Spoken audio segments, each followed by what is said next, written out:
John Amici, I just want to talk to you first, simply on that report yesterday on how COVID is disproportionately affecting the black and minority ethnic community, because I think it is part of the bigger picture, isn't it? And whether you were frustrated to see no proposals come out of a report which has such catastrophic effects.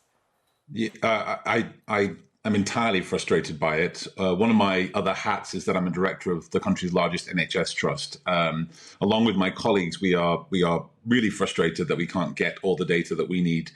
We're frustrated. We're putting risk assessments in place for our BME staff to try and ameliorate in the meantime.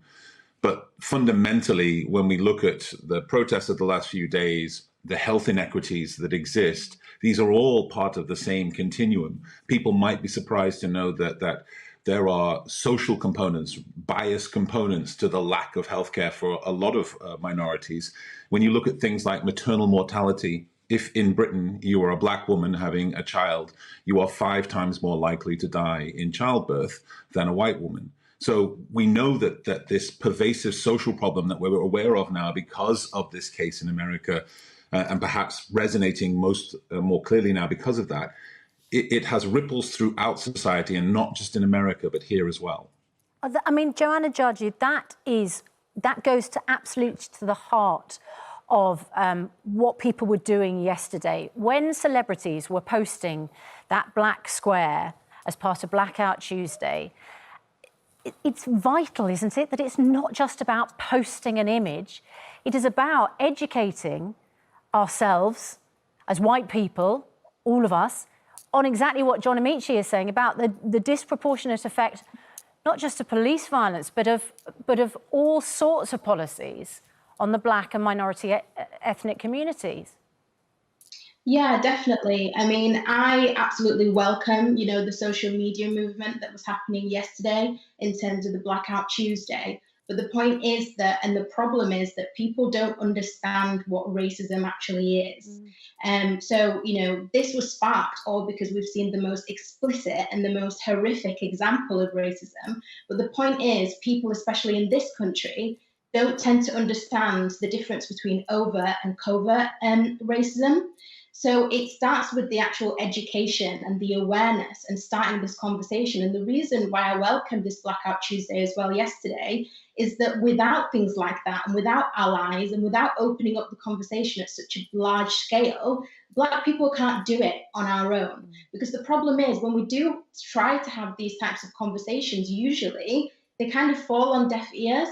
Because it's usually, virtue signaling, or it's usually playing the race card, or, so on and so forth. So these kind of movements are important because the Black voice alone is not going to be able to eradicate racism. G.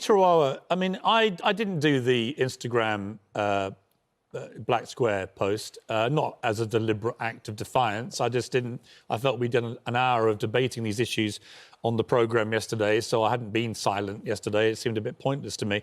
There is a danger with a lot of these things, a lot of these issues. Instagram, social media, Twitter, they all get behind, whatever the latest thing is, and everyone feels obliged to do it. I was interested that I got shamed by people for not doing the square, people who hadn't watched yesterday's Good Morning Britain and seen us devote an unprecedented amount of airtime, actually, to debating this issue.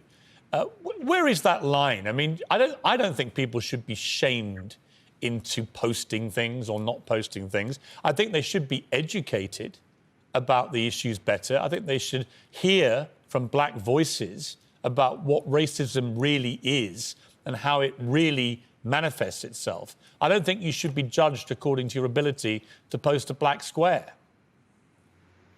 I mean, to a certain extent, I agree with you, Piers. It shouldn't be about the black square.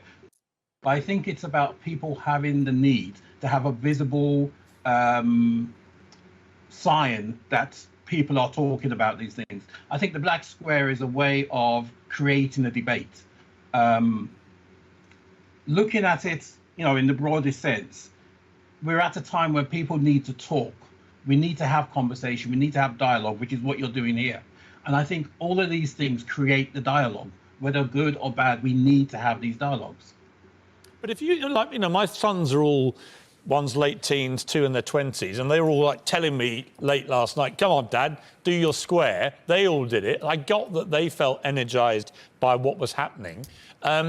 I just don't think it's enough. I mean, I don't want to denigrate anyone who did it, and I don't want to cast aspersions over the reasons they may have done it, but I can guarantee today everyone will just go back to doing their normal Instagram pictures.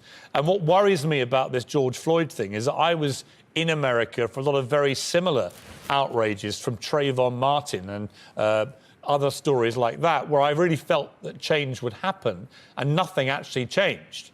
And we talked to Martin Luther King III, Martin Luther King Jr.'s eldest son, this morning. And, he was very, really saying we haven't really come very far from when his father was trying to effect change in the late 60s.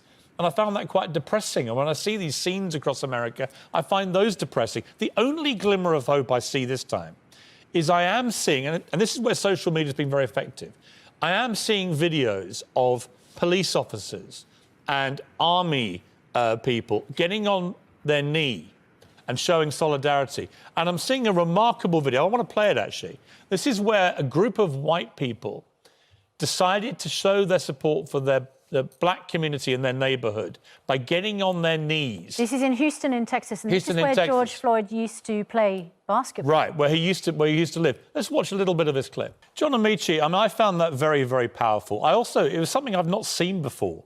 That's why I have a bit of hope that this might be a bit different, that actually maybe we have woken up. I would like to believe that that's the truth. I think the problem is that we have to realize there's no inertia behind ending racism. There's no inertia behind anti-racism. I agree that social posts are not the end of. It's a good start, but you have to imagine it like ending racism is like pushing a big boulder up an incline, and black and brown people and a very select group of allies who have been constantly focused on this have their shoulder to that boulder pushing it. And at moments like this, a lot of other people put their hand on the boulder, and it makes it slightly easier to move for a time. And then, as you pointed out, people get distracted by every day, by other things in their lives, and they move away. And once again, the same core group of people is left trying to push this boulder. There's no inertia behind that. So people What is the best thing, John? What is the best thing for white people to do? It can't just be posting a black square. So what is it? Absolutely not. You've got to recognize that it's not enough to be not racist. You've got to be vehemently, proactively anti-racist. You've got to embrace the wins, those moments that you think you just haven't done enough, that you know you haven't made a difference, and do it. Educate yourself. There are book lists out there. Do it. Make some demands of yourself, of everyday things you're going to do. We all know, we've talked to people, and every day they do that one thing that's just so close to the bone. It's a bit sexist, it's a bit racist, whatever.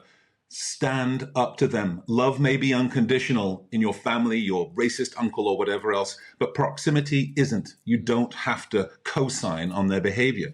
These types of things on an individual basis, they will garner you no recognition, but they will make a difference. Joanna Jarju, you have spoken about the fact that sometimes this conversation feels like walking on eggshells.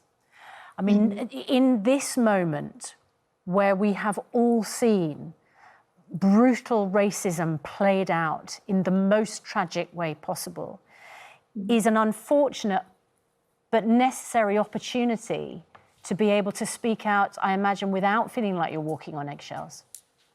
Definitely. I mean, I've appeared on the show before, and there's other women, black women, black men have appeared on the show before and talked about race.